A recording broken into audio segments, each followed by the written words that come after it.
Yo, what's going on, everybody? It's your boy Naruto Explain here, bringing you guys another Boruto Naruto Next Generation discussion on the fallout from Boruto chapter 80. And today, I want to talk to you guys about a really big line in the chapter that has major ramifications for the future of the Boruto manga when we come out of the time skip, which is the fact that in the chapter itself, after Ada promised to allow Boruto to walk away free without any worry she would betray his location to Kawaki or Shikamaru on the condition that he stays out of Konoha, all because she felt guilty, there was a sneaky piece of dialogue slipped into the story, which is an absolute game changer. Upon hearing that Boruto would be allowed to go free, Daemon tells Boruto to, quote, get tons stronger while you're at it, enough that I'll have to fight at full strength for the first time in my life, end quote. And those words, full strength, were bolded when he stated this. This is a clear sign as any that we're going to be on a collision course post time skip towards a Boruto versus Daemon battle, and I want to talk to you guys about why this is so important and why there are clues that despite Boruto's modesty, Boruto might very well rise up to the challenge that is defeating Daemon in a battle. I think we all can agree that all of us are pretty certain that Daemon wasn't using his full power against Code, which in of itself is scary because we knew from the narrative build-up that Code without limiters was stronger than Jigen, but weaker than Ishiki, and the same applied to Daemon and the other humans who Amato turned into cyborgs that Jigen ordered to be disposed of at Boro's hideout. However, here's the thing. That kind of statement is like looking at someone from the Naruto manga and saying they're stronger than 10 Tails level, but they're weaker than 6 Pass level, which basically means they're stronger than 1 Rinnegan Madara, 8th Gate Guy, Blind Sage Mode Madara, and Jubi Obito, but they're weaker than the Kaguya who powered up right before she was defeated, weaker than DMS Kakashi, and the Naruto and Sasuke who fought Kaguya, and weaker than Tenseigan Chakra Mode Tenari. It's a huge sliding scale of power that's left open-ended in terms of writing, which in of itself is smart writing since it gives the author free room to level the characters up while using Jigen as a benchmark for the floor for these characters. However, the fact that we haven't seen Daemon at full power yet, and we only know he's stronger than Jigen, but we have no idea how much stronger than Jigen he is, it's a scary narrative, but it also gives Boruto a clear goal in mind when he's training during the time skip, and he just happens to be getting trained by a guy who fought both Jigen and Ishiki, so hypothetically he's well aware how strong Daemon should be, and Sasuke just happens to have no emotional attachments to Boruto right now, which means the training will be brutal, which means Boruto, even though he's a rogue ninja, is gonna have to train both the body physically as well as nutritionally in order to reach his goal, which means drinking something like AG1, which is the sponsor of today's video. This video is gonna be brought to you by AG1. Longtime viewers of the channel know fitness is something I take extremely seriously, and part of taking fitness serious is making sure you're getting all your micros and macros in, which is exactly why nutritional drinks such as AG1 are so important, especially because it supports gut health and immunity and is super lifestyle friendly. So if you're doing keto or vegan or dairy free or gluten free diets, AG1 is something you should look at. I make it a point to start off with AG1 because it's 1 scoop, 1 minute to make, and it's once a day, every day, but you get so many of those also important micros that your body needs as you go through your fitness journey. It's super easy and convenient to make. You hear all the time how muscles are made in the kitchen, and it's absolutely true because the nutrients that you put in your body are going to fuel that workout, which AG1 includes all the key energy players, all synergetically working to maintain energy levels, support adrenal health, and perform optimally, and is packed with minerals that support recovery, which is just as important as all those weights that you sling around. It's high quality, made for athletes, and is NSF certified for sport and created for pro athletes, which means you're going to be getting the gold standard of nutrition that helps with energy, brain health, and with your gut health. Even someone like Naruto knows the importance of good nutritional habits, so be like Naruto and click on my link to purchase your first order AG1, and you'll get a 1-year supply of immune supporting vitamin D3K2 and 5 travel packs, all for free with your first order. You cannot put a price tag on your own health. Thank you again to AG1 for sponsoring today's video. Narratively, this makes sense for Boruto to rise up to this level of power, especially now that Daemon has directly identified him as someone he wants to grow strong enough to become a rival, similar to Hisoka taking great interest in Gon's development in Hunter x Hunter and Goku taking interest in Oob and Broly in Dragon Ball. They wanted someone with the potential to truly push them in combat in ways that a normal rival couldn't do. You don't drop that line off from Daemon in the series if you're having no intention of paying it off, and Boruto clashing with Daemon at some point in the time skip, it becomes a clear measuring stick for how strong Boruto's become, and also foreshadowing for how much stronger Kawaki's become in the time skip as well. There There were some of you guys in the comment section who pointed out that the video games being played by Boruto and Daemon was more than just the two of them bonding. It was showing how Daemon would react to someone beating him at something for a reason. He got annoyed, but he also got excited about losing and wanted to run it back so he could get the victory, and Boruto just happened to be the one that was beating him, which was clear setup for what was coming. If we go with the approach I've taken with Sarada giving Ada the connection she wants via a genuine friendship, Boruto becoming stronger to force Daemon to use his full power makes a lot of sense. Ada getting won over by indirect methods is in character for someone who doesn't like to get her hands dirty, and despite the enhancements that Amado's made to her, she absolutely hates fighting. Daemon, on the other hand, wants all the smoke at all times, something that opens him up towards being won over by someone as strong as him, because a full power battle with Boruto will show Daemon something he's never seen before from people with power, which is the balance that comes from someone who has absolute power but the mercy to not use it to push their will and kill others. Daemon, for lack of better words, has been shown being a bit of a menace. He whipped Code so bad that Code fans only rivaled Cody Rhodes fans the night after he lost at WrestleMania and got squashed by Brock Lesnar. He's tormented Bug, he's made Code give him piggyback rides, and he downright bullied Boruto and Kawaki upon meeting them. He's likely taken up this persona because of his older sister. She hates fighting, so he has to be aggressive enough to fight for both her and him. That's likely where so much of his aggression comes from, because on one end, it's something that is required to keep his sister safe because she refuses to fight. A battle with Boruto, where Boruto not only pushes him to full power, but likely beats Daemon without using his full power,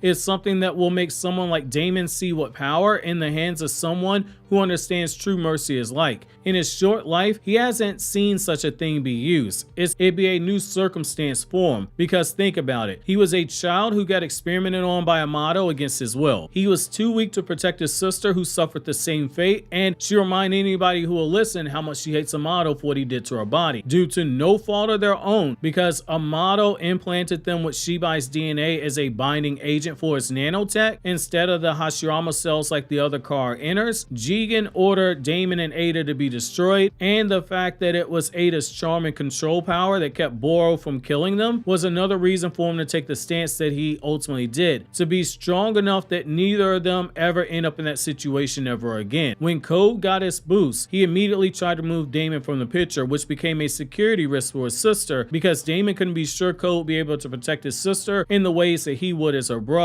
It became a territorial battle. All he's ever known in the manga itself has been force, but Boruto offers him a chance to see another side, and I think that that truly could be beautiful writing. I know the cool thing we want to see is a bloodlusted Boruto going at Daemon, or at the very least a hot-tempered Boruto going at Daemon. Even I felt that way when I first got the artwork for this thumbnail to get commissioned. I started to troll by having Daemon posing as Pito from Hunter x Hunter, holding Sasuke's head the same way that Pito held Kite's head in Hunter x Hunter, and having Boruto crying on the thumbnail with the chakra aura flaring up. But the more I thought about their interactions in the narrative, there's too much being set up to have Boruto be the one who uses all of his power for mercy wherever possible, because outright killing an enemy, which Daemon technically would be one once Boruto violates the truce he has with Ada by returning to Konoha, it feels like something more akin to what Kawaki would do. Between the two of them, Kawaki is the one I'm more inclined to believe is going to try and kill Daemon instead of Boruto being the one that actually does it. There's way too much common ground for these two, especially when you factor in how overprotective each is towards their sister. It just narratively makes way too much more sense. I don't think Daemon becomes Boruto's rival per se, but I do think that Boruto ends up being someone who changes Daemon's outlook on life, the same way that Naruto once did for Gar. Just as there were similarities between Naruto and Gar, it's the same thing here with Boruto. Boruto in some ways could have ended up like Daemon, used against his will. Daemon got experimented on by Amado, and his life was forever changed by it. Boruto could have been used by Momoshiki as a means of resurrection. if things would have played out differently, and because Boruto was a host of Momoshiki, Konoha could have made a different decision towards Boruto. Had that have been any other Hokage besides Naruto, maybe Kakashi, there would have been a decision to actually have Boruto killed, since there was no answer for a way to stop Momoshiki from resurrecting inside of Boruto's body, and nobody had the power to actually stand up to a resurrected Momoshiki stronger than he was originally, because he's coming back using Boruto's body. It's one of those things where Boruto's fate is different because of how he was nurtured in his circumstances, and Daemon hasn't been shown that there's another way to use the power he's been blessed with under cursed circumstances. However, and for the people who are wondering how can Boruto find a way around Daemon's jutsu, it goes back to what I said once we were told what Daemon's weakness is. As long as Daemon does not establish physical contact with somebody where he's placing the palms on them or anybody in the area, jutsu's not active according to what we're told in the manga, which means you have to fight Daemon in a one-on-one setting, and you're gonna have to be strong enough to actually battle the kid to where he can't even think about doing something like that. It's no different than fighting someone with the Rinnegan and realizing that if they can't touch you, they can't use the human path to rip out your soul, or use the Preta path to steal chakra from you, or